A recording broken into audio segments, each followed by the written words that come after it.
You know what? The most dangerous person to Google is not OpenAI or Apple or any search engine, but a guy named Raymond Hill.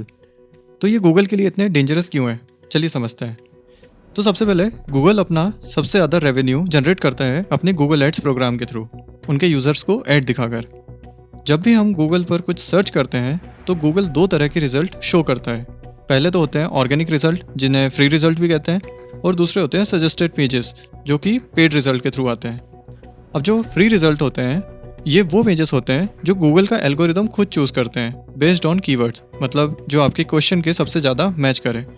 और दूसरे होते हैं paid result.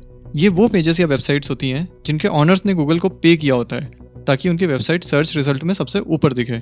इन्हें आप generally sponsored लिखा हुआ देख सकते हो। इसे आप ऐसे समझिए, अगर आप गूगल पर सर्च करें बेस्ट शूज़ टू बाय, तो कुछ रिजल्ट खुद गूगल ने चूज़ किए होंगे जो कि ऑर्गेनिक होंगे, और कुछ रिजल्ट वो शूज़ कंपनियां होंगी जिन्होंने गूगल को पे किया होगा ताकि वो अपनी वेबसाइट को सर्च रिजल्ट में सबसे ऊपर शो करवा सकें। यही है suggested pages from Google ads. तो बेसिकली गूगल का बिजनेस मॉडल यही है, कंपनीज उन्हें पैसा देती हैं अपनी वेबसाइट को प्रमोट करवाने के लिए। अब रेमंड हिल, जो कि एक इंडिपेंडेंट सॉफ्टवेयर डेवलपर है, इन्होंने क्या किया, इन्होंने वर्ल्ड का best ad blocker you block origin बनाया, जो कि फ्री ओपन सोर्स एक एक्सटेंशन है जो कि एड ब्लॉक कर देता है। एक्सटेंशन का मतलब ये कोई अलग ऐप नहीं है, ये सीधा सीधा ब्राउज़र के अंदर फिट हो जाता है जैसे एक एक्स्ट्रा पार्ट। और ये सिर्फ एड ब्लॉक नहीं करता, बल्कि कोई भी बेकार चीज़ जो वेब पेज पर लोड हो रही होती है, जो नॉर्मल ह्यूमन आइज़ को शो नहीं होती है, जैसे कि ट्रैकर्स, पॉपअप्स, स्पाई स्क्रिप्ट्स, ये इन सभी को ब्लॉक कर देता है। ये आपके लैपटॉप और सिस्टम को भी स्लो नहीं करता।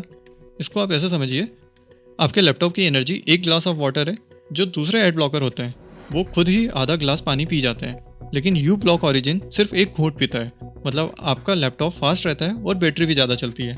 अगर एक लाइन में पूरा मतलब समझें तो ये एक फ्री ट्रांसपेरेंट टूल है जो एक्सपर्ट लेवल पर एड ब्लॉक करता है और आपके डिवाइस को भी स्लो नहीं करता।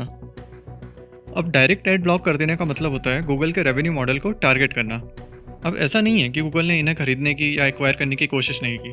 गूगल ने इन्हें एक्वायर करने की कोशिश भी की, लेकिन इसका कोई ऑफिशियल स्टेटमेंट या अमाउंट नहीं है कि कितने में खरीदने की कोशिश की और कब की। दरअसल ये बात जुलाई 24, 2025 को एक वायरल ट्विटर पोस्ट में फैली थी, जिसमें मेंशन था कि गूगल ने इन्हें एक्वायर करने की कोशिश की, लेकिन रेमंड ने मना कर दिया। हालांकि रेमंड हिल को अगर इसे बेचने के लिए $1 बिलियन भी दिए जाएं, तब भी वो ऐसा नहीं करेंगे, क्योंकि रेमंड ना तो कोई डोनेशन लेते हैं और ना ही उन्हें कोई पैसों का लालच है। तो फिर गूगल ने थक हार कर सबसे लास्ट में कुछ ऐसा किया जिससे उन्हें गूगल के मैनिफेस्ट को ही चेंज करना पड़ा। अपने ब्राउज़र के रूल्स मतलब मैनिफेस्ट V2 से गूगल को मैनिफेस्ट V3 लेकर आना पड़ा। जब क्रोम ब्राउज़र 2008 में आया, तब गूगल ने एक सिस्टम बनाया था जिसे डेवलपर्स अपना टूल, जिसे हम एक्सटेंशन कहते हैं, क्रोम के अंदर फिट कर सकते थे। ये एक्सटेंशन क्रोम को और भी पावरफुल बनाते थे, जैसे एड ब्लॉक करना, पासवर्ड मैनेजर, ग्रामर चेक करना और भी बहुत सारी चीज़ें। इस पूरे सिस्टम का नाम था मैनिफेस्ट और इसका पहला वर्जन था मैनिफेस्ट V2। मैनिफेस्ट V2 के टाइम पर एड ब्लॉकर बहुत पावरफुल थे, क्योंकि मैनिफेस्ट V2 के टाइम पर इन एड ब्लॉकर्स के पास एक अनलिमिटेड लिस्ट होती थी जिनमें लाखों साइट्स के नाम होते थे। तो एक्सटेंशंस रियल टाइम में डिसीजन लेने की पावर भी इनके पास ही होती थी, और कोई भी न्यू ऐड जैसे ही आती थी तुरंत ब्लॉक कर दी जाती थी। तो ये थे मैनिफेस्ट V2 के रूल, जो कि एड ब्लॉकर्स का गोल्डन एरा हुआ करता था। अब क्योंकि गूगल का सारा पैसा ऐड से आता था और ये एड ब्लॉकर ऐड ही ब्लॉक कर देंगे, तो कस्टमर को ऐड भी शो नहीं होंगे, जिससे कि गूगल के पैसे भी नहीं बनेंगे। मतलब गूगल को डेली करोड़ों रुपए का नुकसान हो रहा था। इसीलिए 2018 में गूगल ने एक अनाउंसमेंट की जिसमें उन्होंने क्रोम एक्सटेंशन के रूल्स को अपग्रेड करने की बात रखी, जिसे मैनिफेस्ट V3 बोला गया।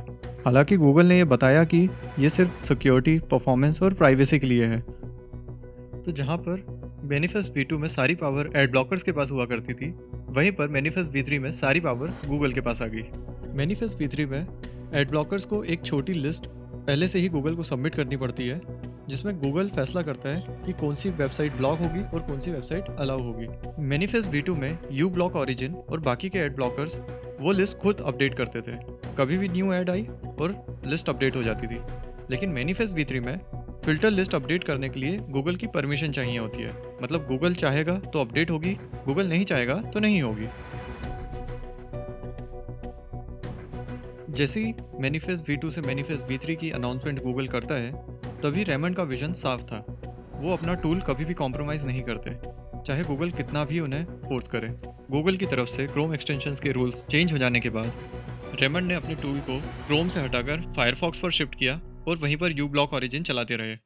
और उन्होंने क्रोम के लिए यू ब्लॉक ओरिजिन लाइट बनाया, जिसमें ओरिजिनल के मुकाबले कम फीचर थे। और आज भी यू ब्लॉक ओरिजिन क्रोम और फायरफॉक्स दोनों पर चल रहा है। और यही होती है एक अकेले इंसान की सबसे बड़ी जीत। दुनिया की सबसे बड़ी कंपनी रूल्स बदल रही है और एक अकेला बंदा बिना किसी टीम के, बिना किसी पैसों के अपनी जगह खड़ा रहा। इससे एक बात समझ में आती है, power always fears the one who cannot नॉट बी बॉट। ताकत हमेशा उस इंसान से डरने लग जाती है जिसे खरीदा नहीं जा सकता।